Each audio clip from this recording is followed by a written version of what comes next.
अरे हाँ, नहीं नहीं your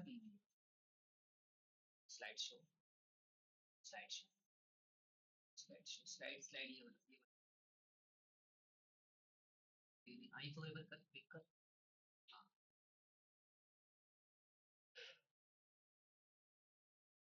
hi everyone, this is Nikhil Sharma, faculty of reasoning. तो आज मेरा पहला लेक्चर है। And first of all welcome to NIMCET ninjas, है ना। अपना नया चालू किया है चैनल, और ट्राई करेंगे कि बेस्ट से बेस्ट चीज़ें प्रोवाइड करें आपको।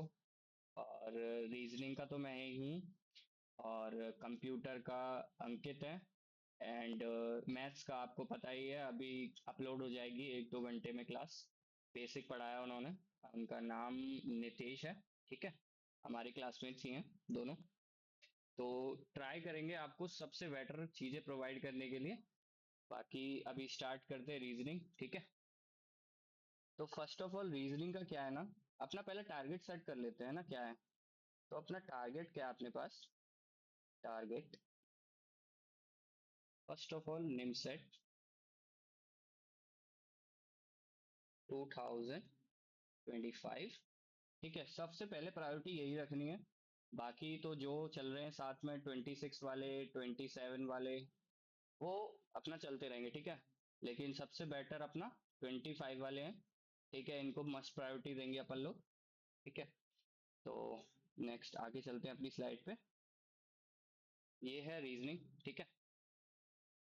रीजनिंग में दो चीजें हैं, verbal reasoning and non verbal reasoning, ठीक है। वर्बल रीजनिंग ये मान लो कि जैसे भाई दिमाग वाला बंदा कर पाएगा, ठीक है। जैसे मान लो कि कई सारी चीजें हो गई, कोडिंग डिकोडिंग हो गई, ठीक है। और सीरीज वगैरह हो गए। और नॉन वर्बल वाली ये है कि जो अनपढ़ भी कर लेगा, जैसे चित्र होते नहीं है, चित्र दे के सीरीज बना दी। और मिरर इमेज हो गई, ये सारी चीजें तो नॉन वर्बल में आ गई। ठीक है। तो first of all upon verbal reasoning का इंक्लूड करते हैं, और उस पर एक एक क्वेश्चन समझेंगे क्या चीजें हैं।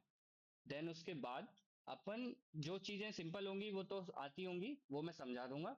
लेकिन जो जिसको कई सारे टीचर्स क्या करते हैं ना कि टॉपिक्स बता देते हैं और उनके बेसिक के क्वेश्चन नहीं बताते हैं कि ये क्वेश्चन कैसे आएगा, इस टॉपिक का कौन सा क्वेश्चन है। जैसे मैं बता देता हूँ अगली साइड पे, इस तरह से है। तो फर्स्ट अपना ये है एनालॉजी टेस्ट। अब टीचर बता देते हैं एनालॉजी टेस्ट में ये होता है, क्लासिफिकेशन में ये होता है, सीरीज में ये होता है। लेकिन क्वेश्चन कोई बताता नहीं है स्टार्टिंग में कि इसका क्वेश्चन क्या है। ठीक है। तो मैं स्टार्टिंग से ही सारी चीजें करूंगा। जैसे ये स्लॉग हो गया, तो स्लॉग का अपन क्वेश्चन लेके चलेंगे। तो कैलेंडर हो गया, तो कैलेंडर के बारे में सब चीज सब लोग जानते होंगे। क्लॉक के बारे में जानते होंगे, डाइस के बारे में जानते होंगे। लेकिन भाई क्लासिफिकेशन क्या है, कोडिंग डिकोडिंग में क्या आता है, अल्फाबेटिक सीरीज में क्या आता है, वर्ल्ड फॉर्मेशन में क्या आता है। तो इसके एक एक क्वेश्चन मैंने रख लिए हैं, यहाँ कराता चलूंगा अपनी स्लाइड पे, और आपको बताता चलूंगा, ठीक है। तो चलते हैं अपन फर्स्ट क्वेश्चन की ओर।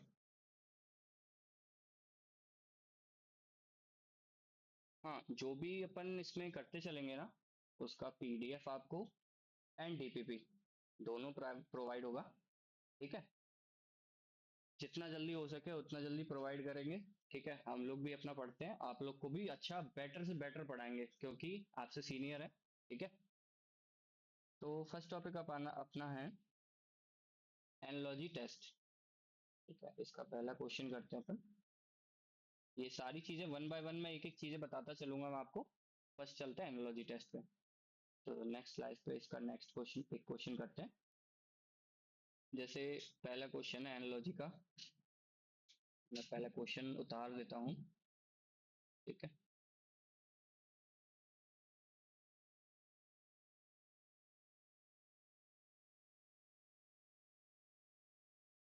And the option is Bush, grass, and third one is.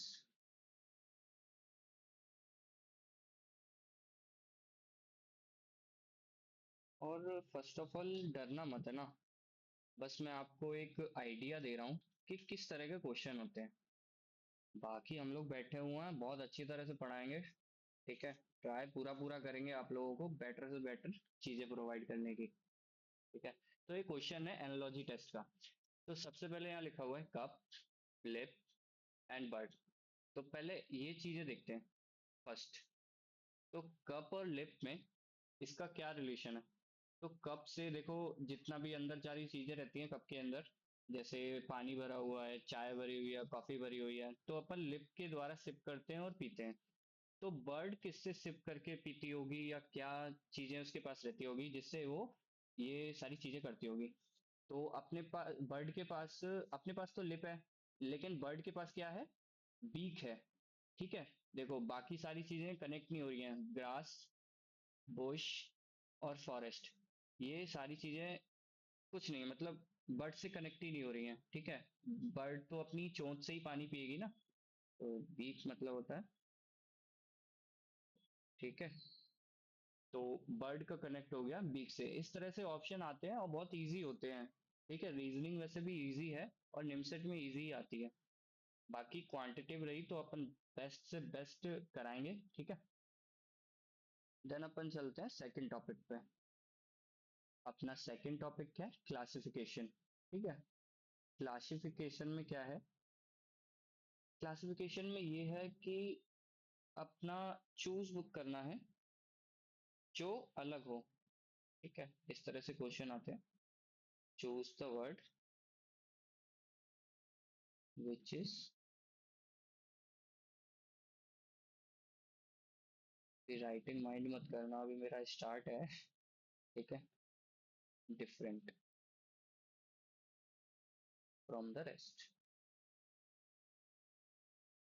तो मैं ऑप्शन दूंगा आपको, उसमें से बताना आपको कि अलग कौन सा है। ठीक है,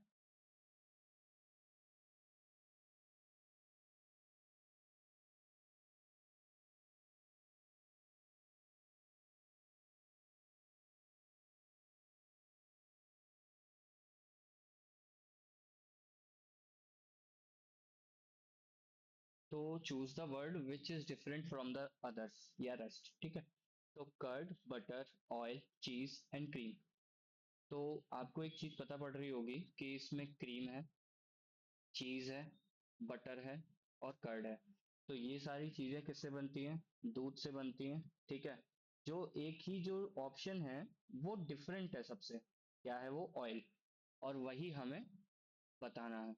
तो यही अपना आंसर होगा, ऑयल। ऑयल देखा है क्या कहीं कभी मिल्क से बनता हुआ? तो ये पॉसिबल नहीं है। ठीक है भाई, बटर बन सकता है, घी बन सकता है, ये ऑयल, ये मिल्क से बन सकते हैं। ठीक है, लेकिन ऑयल तो बाकी जो सीड्स वगैरह हो गए उससे बनते हैं। ठीक है, तो ये अपना क्वेश्चन आता है इसमें क्लासिफिकेशन में। इस टाइप के क्वेश्चन रहते हैं।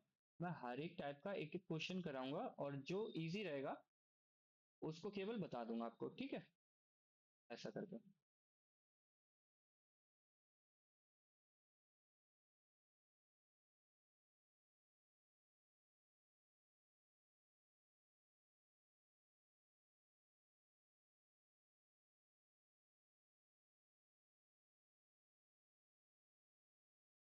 एक और स्लाइड ऐड कर लेते हैं अपन।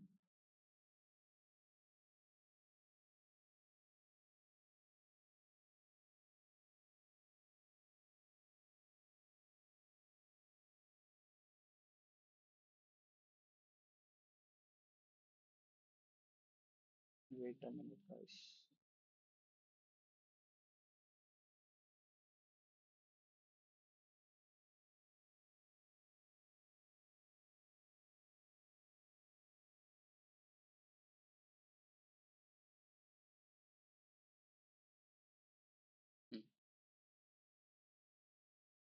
अपन कहाँ पे थे? क्लासिफिकेशन हो गया। अब आते हैं सीरीज पे। तो सीरीज पे तो आप समझ ही रहे होंगे कि इस तरह से रहता है क्वेश्चन। देखो बता देता हूँ।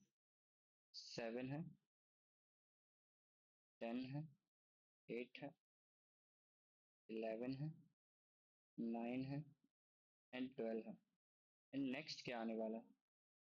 तो इसमें आपको समझ में आ रहा होगा कि एक सीरीज टाइप का चलता जा रहा है। ठीक है, नंबर का एक सीरीज चलता जा रहा है, या फिर वर्ड का सीरीज होगा, इस तरह के क्वेश्चन रहेंगे। तो इसमें देखो कि डिकोड करने की कोशिश करते हैं कि क्या चीजें चल रही हैं। तो 7 है, 10 है, 8 है, 11 है। कुछ पता चल रहा है, देखो 7 से 8, 8 से 9 एंड 10 से 11 एंड 11 से 12। तो नेक्स्ट क्या आने वाला, ये वाला तो आने नहीं वाला, ये वाला तो पीछे जाएगा, आएगा ये वाला। तो 9 के बाद यहाँ क्या आएगा, 10 आएगा। तो अपना आंसर 10। ठीक है। और 10 के बाद क्या आएगा इधर, 30। ठीक है, इस तरह से सीरीज के क्वेश्चन रहेंगे। नेक्स्ट आते हैं कोडिंग डिकोडिंग पे। तो कोडिंग डिकोडिंग का मेरे पास एक क्वेश्चन है। हिल्टन का कोड दिया है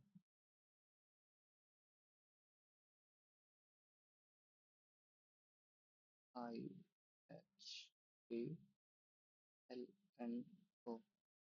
ठीक है, बिलियन का बताना है। ठीक है, तो हिल्टन इससे कैसे कोडेड है, तो देखो हिल्टन, यहाँ नीचे लिख लेंगे। ये सारे बस क्वेश्चन करके बता रहा हूँ आपको, ताकि एक अंदाजा हो जाएगी किस तरह से क्वेश्चन रहते हैं। ठीक है, देखो ये एन ये इधर जा रहा है, ओ ये इधर जा रहा है। ठीक है, T, L, I and H, ऐसे ही बिलियन को कोड करना है। तो एन इधर, ओ इधर। ठीक है, I and L, L and I। कितने वर्ड हो गए इसमें, L and I and T।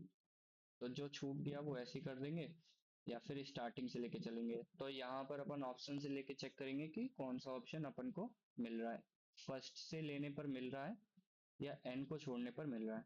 ठीक है, इस तरह से रहेंगे। नेक्स्ट है अपना अल्फाबेट सीरीज। तो अल्फाबेट सीरीज में क्या है, ये क्वेश्चन है बस। E, L, F, A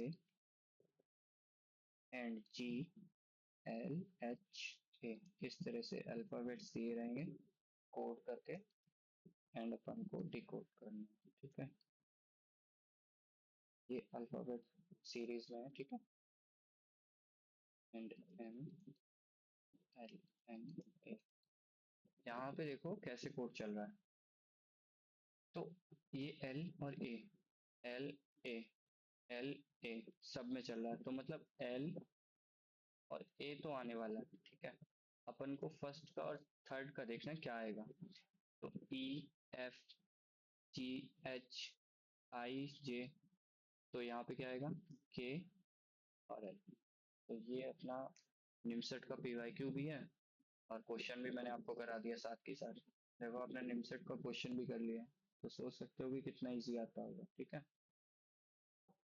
then sixth topic is word formation. Word formation में कैसे रहता है, जैसे आपको एक वर्ड दे दिए, GARNT।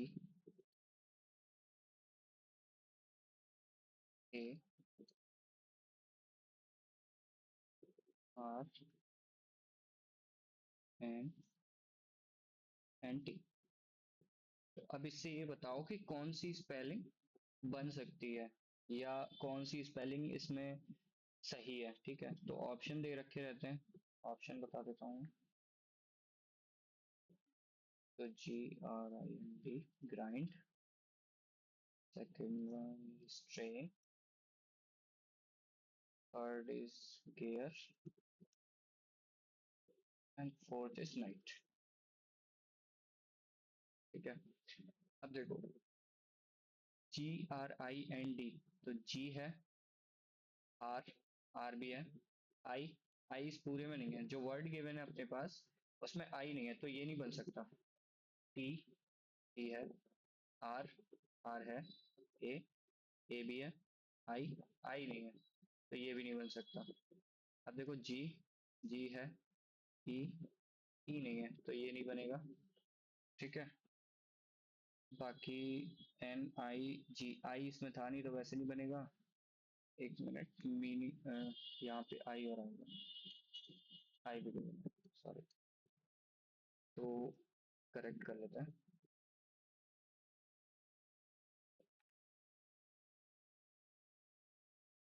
क्या था, जी आर आई एन, डी नहीं था तो ये नहीं बनेगा। टी है, आर है, ए है, आई भी है, एन भी है, तो ट्रेन बन जाएगा। ठीक है, अब जी गेयर में देखते हैं। जी, ई नहीं है तो नहीं बनेगा। एन है, आई, जी, एच, एच नहीं है तो नहीं बनेगा। क्या बना बस, ट्रेन।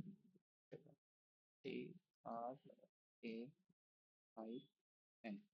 तो इस तरह से क्वेश्चन होता है, बहुत ही सिंपल लग रहा होगा।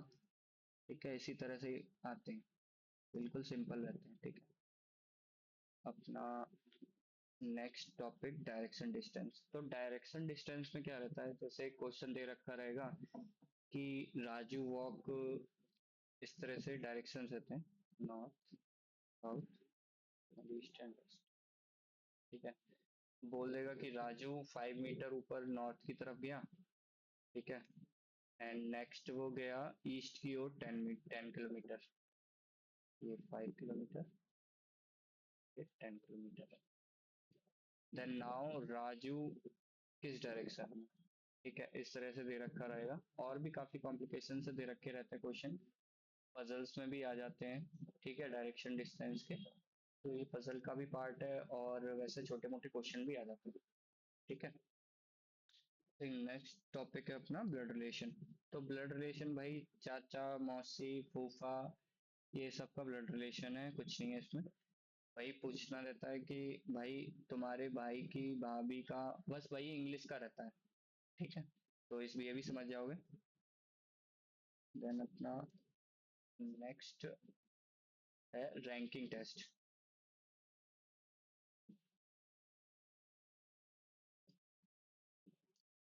बाकी ये सारे टॉपिक्स में डिस्क्राइब करने वाला हूँ और अच्छी तरह से पढ़ाने वाला हूँ नेक्स्ट क्लासेस में। ठीक है, बस मैं ये बता रहा हूँ कि हर एक टॉपिक का किस तरह से क्वेश्चन है, तो ताकि एक अंदाजा लग जाए आपको कि कैसे करना है, कैसे क्वेश्चंस है, ताकि बता पाए। काफी टीचर्स होते हैं कि टॉपिक्स तो बता देते हैं पर क्वेश्चन नहीं बताते हैं। फिर बाद में जब लेक्चर्स होते हैं उनके, तब वो क्वेश्चन कराते हैं तो उसमें फिर भूल जाते हैं। तो यहाँ क्या है ना, मैं टॉपिक वाइज सारी चीजें बताता जा रहा हूँ तो आपको पता रहेंगी कि कौन सा क्वेश्चन किस टॉपिक में आता है। ठीक है, देन अपना रैंकिंग टेस्ट। तो रैंकिंग टेस्ट का एक क्वेश्चन करते हैं।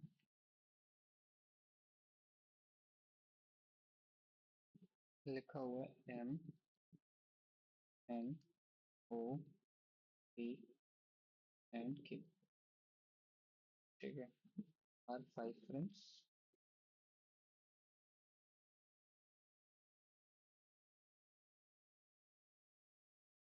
each of them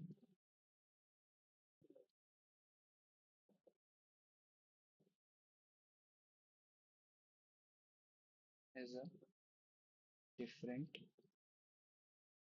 height. O is taller than P and N shorter than M and Q only.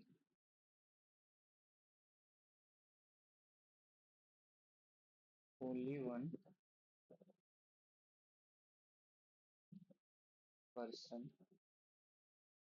is shorter than and who is the shortest.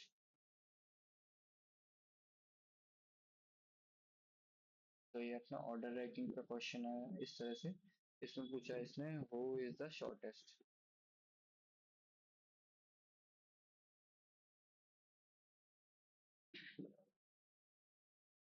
So M, N, O, P, and Q are five friends. Each of them has a different height. O is taller than P. So O is taller than P and N. ठीक है. Next है इसमें and shorter than M and Q. And shorter than M and Q only. ठीक है. Only one person is shorter than N.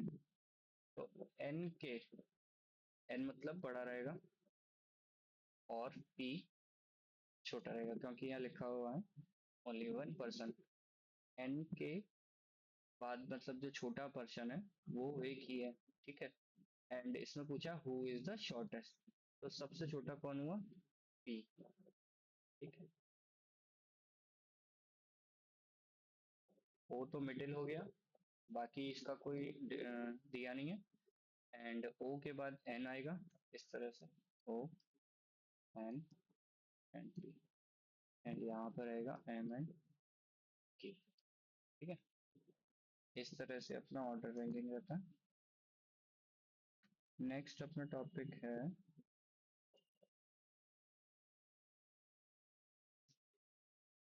Sitting arrangement. वो sitting arrangement में क्या रहता है? जैसे पांच बंदे दे दिए कि ये लोग जैसे मान के चलो M A P C D इनको एक सीट पे अरेंज करना है. ठीक है. तो बोल दिया कि बी मिडिल सी के लेफ्ट में है. तो सी का लेफ्ट किधर हो गया? ये. और बाकी और भी पॉसिबिलिटी बनानी पड़ेंगी. ठीक है. तो इस तरह से अपना सीटिंग अरेंजमेंट रहता है. देख लॉजिकल सीक्वेंस ऑफ वर्ड. तो लॉजिकल सीक्वेंस एक वर्ड का एक क्वेश्चन कर लेते हैं ताकि क्लियर हो जाए. तो एक क्वेश्चन है मेरे पास कि door lock, fourth is room, fifth switch on. ठीक है. इसमें बताना है कि मीनिंगफुल सीक्वेंस क्या करना है. ठीक है. अपन को मीनिंगफुल सीक्वेंस बनाना है. अच्छा एक चीज देखो. अपन किसी अपने घर में ही जाते हैं. लॉक्ड है वो. ठीक है. तो सबसे पहले अपन क्या करेंगे? अपने पास चाबी होगी अभी तो डोर को खोल पाएंगे. ठीक है. जब डोर होगा तो सबसे पहले क्या करेंगे? की को खोलेंगे. तो फर्स्ट ऑप्शन फर्स्ट की करेंगे. ठीक है. की को पकड़ेंगे और डोर खोलेंगे. ठीक है. तो सेकंड ऑप्शन क्या आएगा अपने पास? की के बाद लॉक को खोलेंगे. तो थर्ड देन डोर खुलेगा. देन उसके बाद रूम में पहुंचेंगे. देन लाइट वगैरह फैन वगैरह स्विच ऑन करेंगे. ठीक है. ये अपना सीक्वेंस रहेगा. ठीक है. यही आता है किसमें? लॉजिकल सीक्वेंस ऑफ वर्ड्स में. एंड मैथमेटिकल ऑपरेशंस क्या रहते हैं? जैसे बोर्ड मास हो गया. ठीक है. बोर्ड मास तो आप लोगों ने पढ़ा ही होगा. तो अपन यहाँ पे 12th पे पहुंच चुके हैं.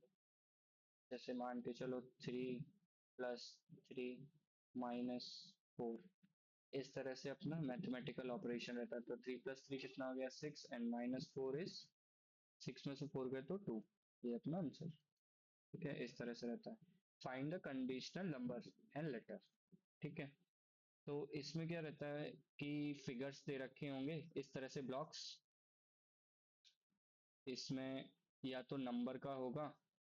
जैसे मान के चलो A B C D E F G H and यहाँ पे क्वेश्चन मार्क लग जाए. तो यहाँ पे तो वर्ड ढूंढना है या लेटर ढूंढना है. देन नेक्स्ट अपना क्या रहेगा? यहाँ पर जैसे नंबर ढूंढना है. तो दो चीज आ गई. एक तो कंडीशनल नंबर हो गए और एक मिसिंग नंबर हो गए. तो इसी तरह के क्वेश्चंस में ये दोनों चीजें आ जाती हैं ना. थोड़ा सा अलग तरह से टाइप बना देंगे. ठीक है. अलग से डायग्राम वगैरह चेंज कर देंगे. बस इस तरह से रहता है. अब आते हैं अपन 15 पे, वेन डायग्राम। तो वेन डायग्राम का आपने पढ़ चुके होंगे या थोड़ा बहुत, तो मैं एक बेसिस दे देता हूँ। ठीक है, जैसे रहता है कि 12 बंदे हैं टोटल पर्सन। ठीक है, जिसमें से 4 कॉफी पीते हैं एंड मान के चलो दो अपन टी एंड कॉफी दोनों पीते हैं।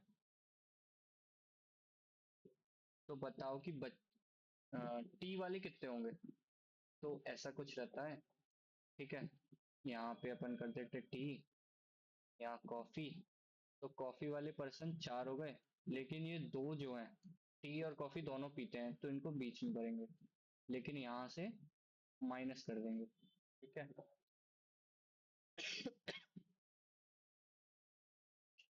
तो ये माइनस करेंगे अपना, क्योंकि वहां पे इंक्लूडेड है ना। ये देखो, 4 टोटल अपन कॉफी के हैं, लेकिन दो जो हैं टी और कॉफी दोनों के हैं। तो ये जो दो वाले हैं दोनों मर्ज वाले, ये कॉफी में से माइनस हो जाएंगे, तो दो अपने पास। तो टोटल देखो कितने हो गए, कॉफी के 4 हो गए।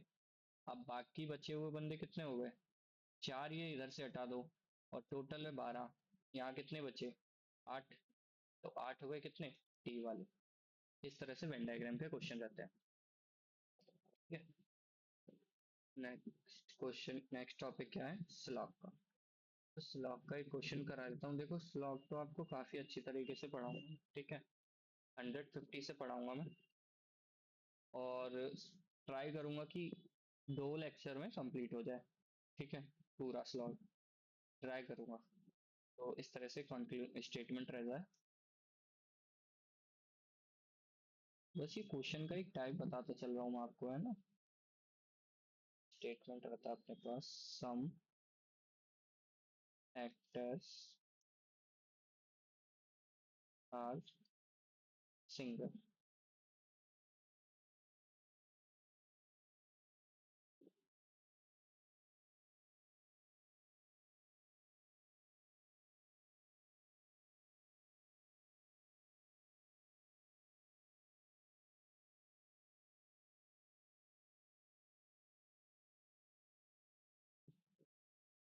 ठीक है, नेक्स्ट रहता है ऑल।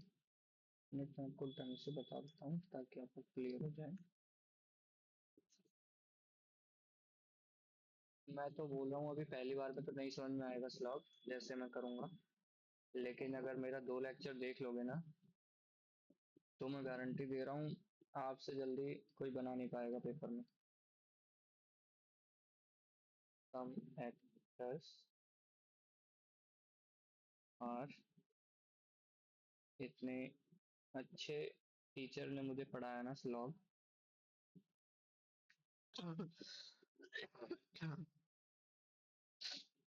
नेक्स्ट स्टेटमेंट है, ऑल द सिंगर्स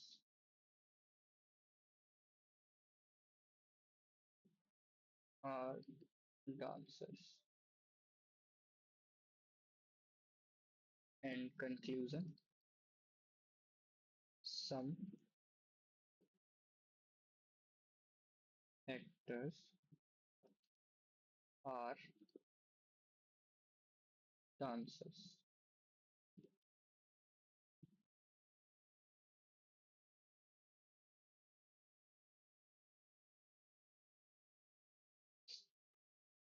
एक मिनट, हाँ, नेक्स्ट क्या है conclusion, no singer is actor.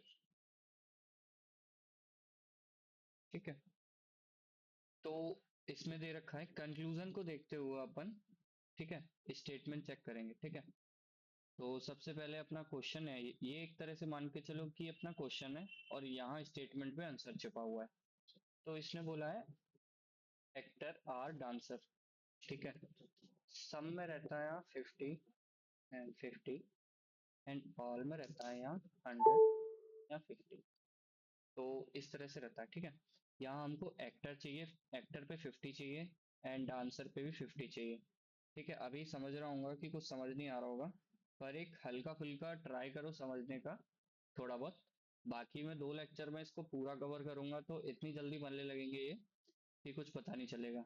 तो देखो एक्टर और डांसर चाहिए, ठीक है, तो एक्टर और डांसर इधर इधर है, इधर भी है, ठीक है, तो एक्टर और डांसर,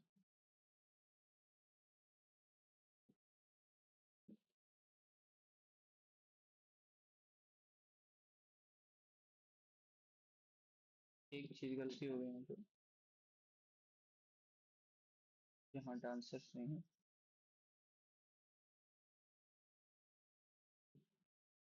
यहाँ सिंगर, ठीक है,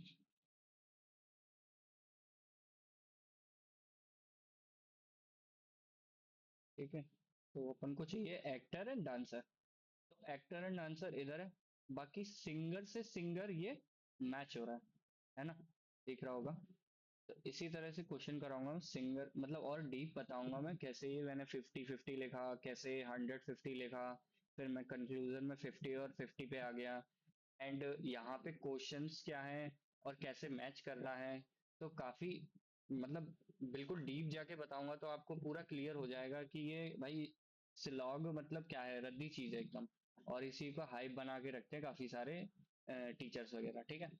तो देखो एक्टर से एक्टर, एक्टर से डांसर मर्ज हो गया, एंड ये सिंगर से सिंगर मर्ज हो गया, और एक्टर एंड डांसर 50-50 आ गए, ये देखो, ठीक है। एंड अपन ये वाला इससे सही हो गया।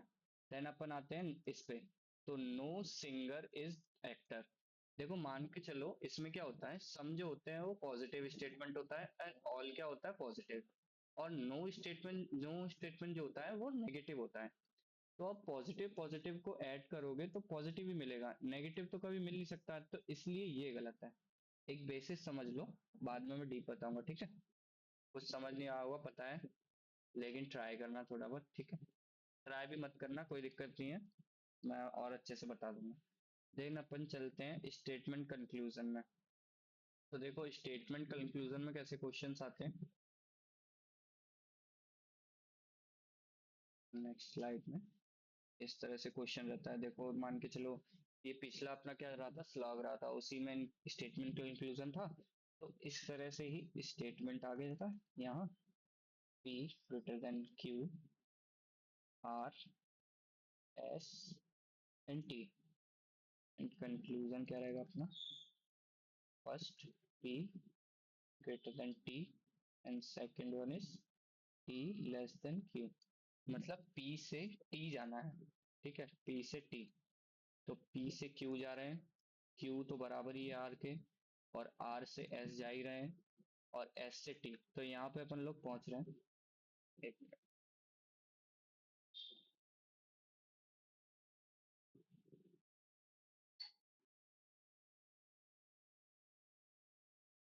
ठीक है। तो मतलब कि इसमें क्या रहता है कि P से T अगर जा पा रहे हो, ठीक है, तो वो कंक्लूजन सही है, अगर नहीं जा पा रहे हो तो वो कंक्लूजन गलत है। और बाकी इसमें एक अलग टाइप से भी रहता है कि स्टेटमेंट में कुछ लिखा रहेगा कि government has denied to provide subsidy, and conclusion में कुछ लिखा रहेगा कि भाई सब्सिडी क्यों नहीं दे रहे हो, ये सारी चीजें प्रोवाइड करनी चाहिए। तो उसके हिसाब से वो वहां पर कंक्लूजन सही या गलत करना रहता है। तो स्टेटमेंट टाइप के रहते हैं, एक ये टाइप का रहता है, ठीक है। बाकी यहाँ पर देखो टी से क्यू नहीं जाना है, क्यू से टी जाना है, तो क्यू से टी चलते हैं अपन, क्यू से आर गए, आर से एस गए, एस से टी गए, तो यहाँ पर भी अपन जा पा रहे हैं, तो दोनों के दोनों सही है, ठीक है। तो नेक्स्ट पे चलते हैं अपन। नेक्स्ट पे कैलेंडर है, तो कैलेंडर वाइज भाई डेट वगैरह पूछ लेते हैं, डेट का दिन पूछ लेते हैं क्या है, ठीक है, उसका मंथ वगैरह सब क्लियर रहता है। मैं और अच्छे से इसमें पढ़ाऊंगा, ठीक है, इसका क्वेश्चन अभी नहीं करते हैं, बिल्कुल समझ नहीं आएगा। क्लॉक का रहता है, क्लॉक समझ ही रहे हो, क्लॉक का टाइम वगैरह पूछेंगे, मिरर इमेज पूछेंगे, ठीक है। डाइस, जैसे भाई लूडो तो खेला ही होगा सभी ने, तो उसमें डाइस रहता है, 6 फेसेस रहते हैं उसके, तो उस पे बताना रहता है कि भाई बाकी दो डाइस दिए रखे रहेंगे, और उस पे पूछेगा कि 2 के पीछे क्या होगा, या 2 के बगल में क्या होगा, 1 के पीछे क्या होगा, इस तरह से रहता है। क्यूब और क्यूबॉइड भी वैसे ही रहता है कि मान के चलो कि भाई तुम्हारे पास 3 रंग हैं तो 3 रंग से तुम क्यूब के कितनी साइड्स को रंग सकते हो, इस तरह से क्वेश्चन रहता है। देन अपना फिगर काउंटिंग, तो फिगर काउंटिंग में मान के चलो भाई ऐसे ट्राइंगल दे देगा इस तरह से। और एक मिनट ढंग से बता देता हूँ, नहीं तो बोलोगे ट्राइंगल भी नहीं लग रहा है। तो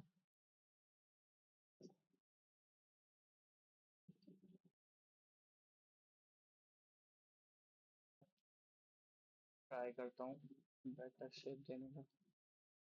अभी भी थोड़ा थोड़ा नहीं लग रहा ट्राइंगल, पर समझो। ठीक है, ट्राइंगल है ये, ठीक है। तो इसमें पूछ रहा है कि टोटल कितने ट्राइंगल है। अब एक देख के देखो कि ये एक पूरा गया ट्राइंगल अपने पास, है ना, एक, बाकी ये एक गया। ठीक है, तो दूसरा पहले लिखता हूँ ताकि और क्लियर हो जाए तुमको। देखो, ये गया ऊपर एक पूरा, एक ये हुआ तो मैंने पहले बनाया, ब्लैक ले लेते हैं। देन ये तुम्हारा है सेकेंड वर्ड, ठीक है। देन एक ले लेते हैं डार्क ब्लू, एक ही है, ठीक है। तो अपने पास यहाँ पर कितने ट्राइंगल्स हैं, 3 टोटल ट्राइंगल्स हैं, ठीक है।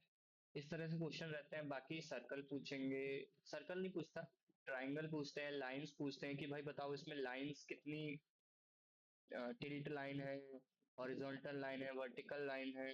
इसमें फिगर काउंटिंग में ये सब पूछते हैं, ठीक है। देन मैट्रिक्स एंड टेबल में भाई मैट्रिक्स बना के दे देंगे और नंबर टेबल बना के दे देंगे, उसमें बताना रहता है कि कितने मैट्रिक्स हो गए, इसमें कितने क्यूब वगैरह हो गए, क्यूब नहीं सॉरी, स्क्वायर हो गए, रेक्टेंगल हो गए, ये सारी चीजें। प्रॉब्लम होने जिसमें भाई दे देंगे कि मान के चलो कि एक बच्चे की एज तुम्हारे एक एक बच्चे की एज मान के चलो 10 साल है और उसके फादर की एज फोर्थ इंटू है, या 4 गुना है ऐसे करके, ठीक है। तो उसमें बताना रहता है कि फादर की एज कितनी हो गई, ठीक इस तरह से। एंड नेक्स्ट रहता है अपना पजल टेस्ट। तो पजल का एक छोटा सा क्वेश्चन कराता हूँ, छोटा तो नहीं एक बड़ा तो है, पर देखो समझाने के लिए तुमको एक क्वेश्चन कराना जरूरी है ताकि समझ में आए कि कैसा है, ठीक है। बस क्वेश्चन मैं पढ़ रहा हूँ और थोड़ा सा समझना, ठीक है। बाकी अपन नॉर्मल पे चलेंगे इसके बाद, उसमें कुछ भी नहीं है, ठीक है। उसको तो यूं मान के चलो कि सारी चीजें उसमें चित्र या डायग्राम देके बनाई हुई होंगी और देखकर समझना होगा, ठीक है। तो इसमें लिखा हुआ है देयर आर 8%, चेंज कर लेते हैं। There are 8 people A B C D E F G and H sitting around a circular table, एक सर्कुलर टेबल है, ठीक है। Table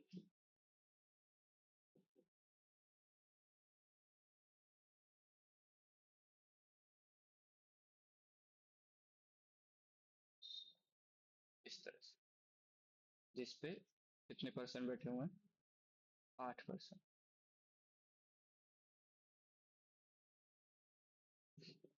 facing towards the center, not necessarily in the same order.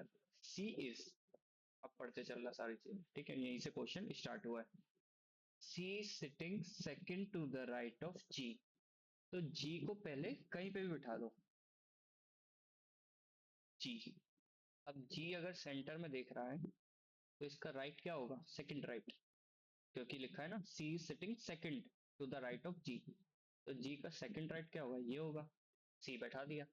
Next चलते हैं, E is sitting immediately to the left of A who is facing C, तो question हमेशा पीछे से स्टार्ट करेंगे, पकड़ना। तो C के फेस पे कौन है, A, तो C का फेस क्या होगा, ये, ठीक है। तो C का फेस हो गया ये, A को बिठा दिया। देन उससे पीछे क्या है कि E sitting immediately to the left of A, तो A का लेफ्ट क्या होगा, ये तो राइट हो गया इधर वाला, ठीक है। लेफ्ट क्या हो गया, इधर वाला। तो अपन यहाँ पे किसको बिठाएंगे, E को।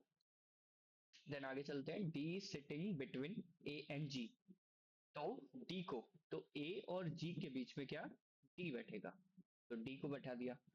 Then next, B is sitting four to the left of G, 4 to the left, तो जी का लेफ्ट क्या होगा, ये तो राइट गए थे अपन, तो लेफ्ट क्या होगा, ये 1 2 3 और 4, तो 4 चौथे पर कौन बैठेगा, बी।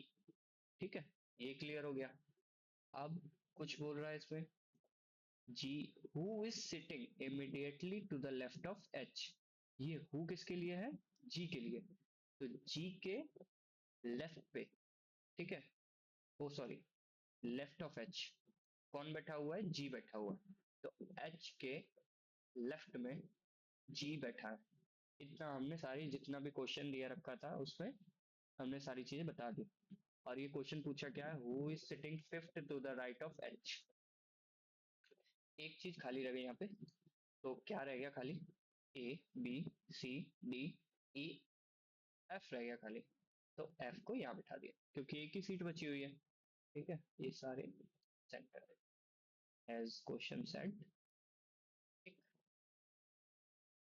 पूछा क्या है, who is sitting fifth to the right of H, H का राइट क्या होगा, ये रहा राइट, तो 1 2 3 4 5, तो पांचवें नंबर पे कौन है, ए, तो इसका आंसर क्या हो गया, ए। ठीक है, इस तरह से क्वेश्चन रहते हैं, बाकी ब्लड रिलेशन पे पजल आ जाती है। ठीक है, और डायरेक्शन डिस्टेंस पे पजल आ जाती हैं कभी कभी। ये जो मैंने करा है एक क्वेश्चन दिखाता हूँ, ये वाला, ये स्टेटमेंट कंक्लूजन वाला, तो इस पे भी पजल आ जाती है, तो इस पे भी क्वेश्चन काफी करेंगे अपन लोग। देन अपन चलते हैं अब नॉन वर्बल पे। ठीक है, देखो नॉन वर्बल में बता चुका हूँ, इजी है। पहले अपन वर्बल सारी खत्म करेंगे, नॉन वर्बल तुरंत हो जाने वाली है, ज्यादा टाइम नहीं लगने वाला। तो इसके मैंने क्वेश्चन नहीं लगे हुए हैं क्योंकि पिक्चर बेस्ड है बिल्कुल। तो सीरीज में भी भाई पिक्चर दे रखी होगी, देखो सुई दे रखा होगा, धागा दे रखा होगा, टेबल टेबल दे रखी होगी, तो उसका क्या मैच रहेगा, कुर्सी मैच रहेगी। ठीक है, इस तरह से सीरीज दे रखी होगी। ऐसे एनालॉजी टेस्ट दे रखा होगा, क्लासिफिकेशन दे रखा होगा, मिरर इमेज बतानी होगी, वाटर इमेज बतानी होगी, पेपर फोल्ड करके बताना होगा कि भाई ये वाला पोर्शन जो है या ये वाली इमेज जो है पेपर पे जो फोल्ड की हुई है, तो उस तरफ कैसी बनेगी। तो उसके सारे ऑप्शन दिए रखे होंगे और ऑप्शन को अटैच करना, आंसर बताना होगा। ठीक है, पेपर कटिंग करनी होगी कि कैसा बनेगा आगे जाके, कंप्लीट फिगर करना होगा, हिडन फिगर रहा होगा उसमें कोई भी, जैसे मान के चलो ऐसे मैंने ट्रायंगल बना दिया इस तरह से, तो भाई इसमें ये हिडन फिगर हो गया। एक से,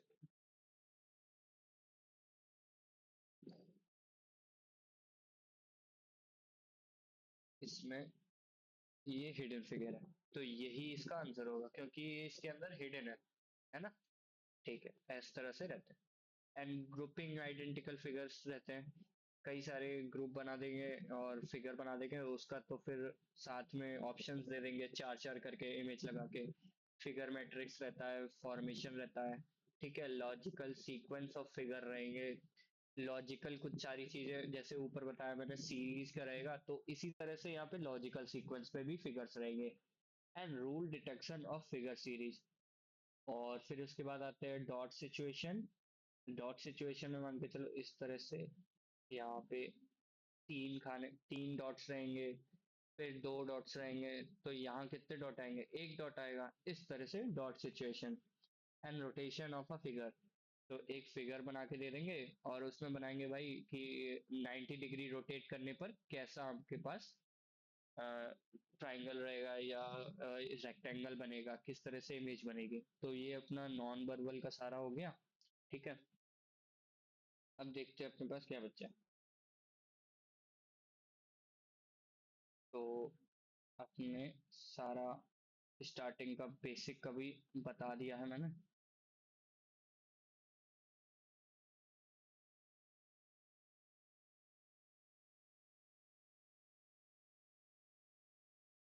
देखो ये बता दिया सारा, रीजनिंग बता दी, वर्बल रीजनिंग वगैरह क्वेश्चन वगैरह मैंने सारे करा दिए, ये कराया, एंड नॉन वर्बल कराया। मैंने जितना भी आज लिया है, ठीक है, जितने भी आज सारी चीजें बताई हैं, उसका अगर एक एक क्वेश्चन भी कर लोगे ना, तो बिल्कुल समझ में आ जाएगा कि किस तरह से सारे टॉपिक्स हैं। ठीक है, तो आज के लिए रीजनिंग की क्लास इतनी रखते हैं। ठीक है, और बाकी मेरी रीजनिंग की क्लास वीक में Wednesday, Saturday and Sunday, 3 class रहेंगी और 3 क्लास में मैक्सिमम चीजें कवर करेंगे अपनी, ठीक है। मैक्सिमम मतलब मान के चलो 2 टॉपिक कभी कवर कर लिए, कोई बड़ा टॉपिक है तो एक कवर कर लिया, मान के चलो कोई और बड़ा टॉपिक है तो 2 दिन लग गए उसके।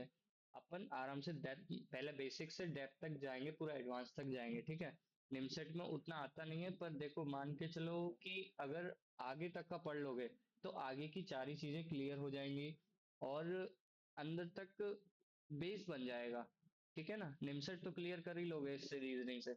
बाकी फिर अपन क्वांट करेंगे, बीच बीच में क्वांट के भी एक आध दो लेक्चर्स लेक्चर्स लगा लिया करेंगे ताकि बोरियत ना हो रीजनिंग करते करते, ठीक है। तो आज के लिए इतना रखते हैं। Thank you guys.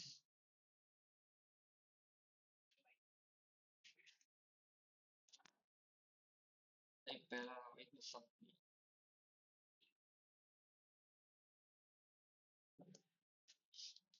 काट दिया ना।